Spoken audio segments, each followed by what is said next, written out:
Pemirsa, teka-teki gelondongan kayu yang terbawa banjir di Sumatera terus bergulir untuk dipecahkan. Munculnya gelondongan kayu dan indikasi pembalakan liar disebut pakar hukum pidana bisa menjadi jalan masuk pengusutan. Pemerintah bisa langsung melakukan penyelidikan dari mana kayu itu berasal.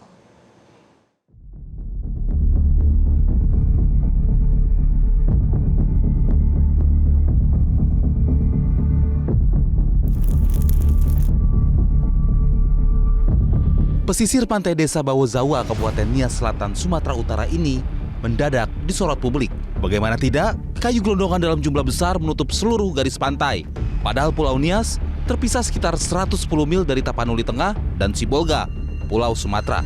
Fenomena ini terjadi pada 30 November lalu, setelah banjir besar melanda 3 wilayah sekaligus, Aceh, Sumatera Barat, dan Sumatera Utara pada 25 hingga 27 November 2025.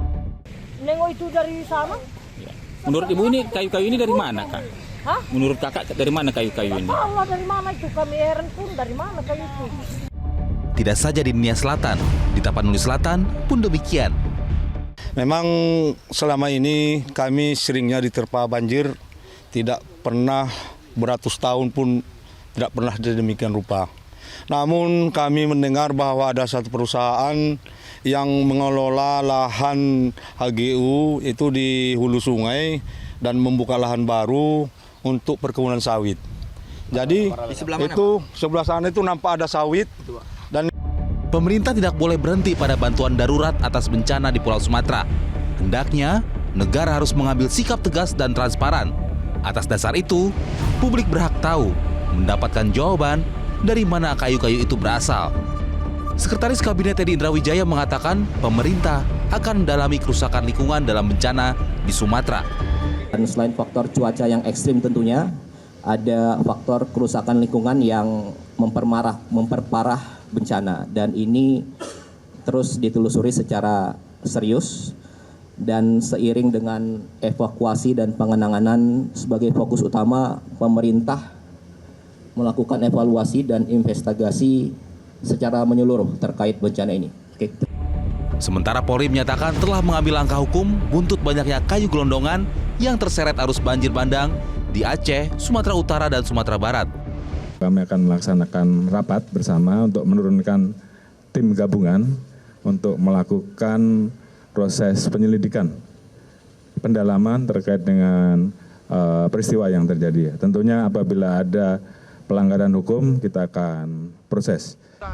Banjir Sumatera merupakan alarm nasional. Tidak saja hanya persoalan alam. Banjir dan longsor di sana merupakan kegagalan dalam pengelolaan hutan dan pengawasan negara. Penegakan hukum gitu ya. Penegakan hukum memang juga harus dilihat sebagai akumulasi kegagalan-kegagalan yang dilakukan oleh negara terhadap aktivitas-aktivitas korporasi baik legal maupun ilegal. Nah, ini kan adalah persoalan yang kemudian membuka mata kita semua bahwa kejadian banjir ini dia disebabkan akibat dari deforestasi. Ya, pastikan bagaimana hasil dari investigasi itu ditindaklanjuti. Karena kekhawatiran kami sebenarnya lagi-lagi dari dulu banyak sekali investigasi-investigasi atau kemudian kasus-kasus lingkungan itu mentok di dalam penegakan hukum. Munculnya gelondongan kayu dan indikasi pembalakan liar disebut pakar hukum pidana bisa menjadi jalan masuk pengusutan. Dalam perspektif hukum, ada 3 indikator utama yang bisa dijadikan dasar penyelidikan bencana, yakni kelalaian, kesengajaan, dan pembiaran. Tim Liputan Metro TV. Jelajahi cara baru mendapatkan informasi. Download Metro TV Extend sekarang.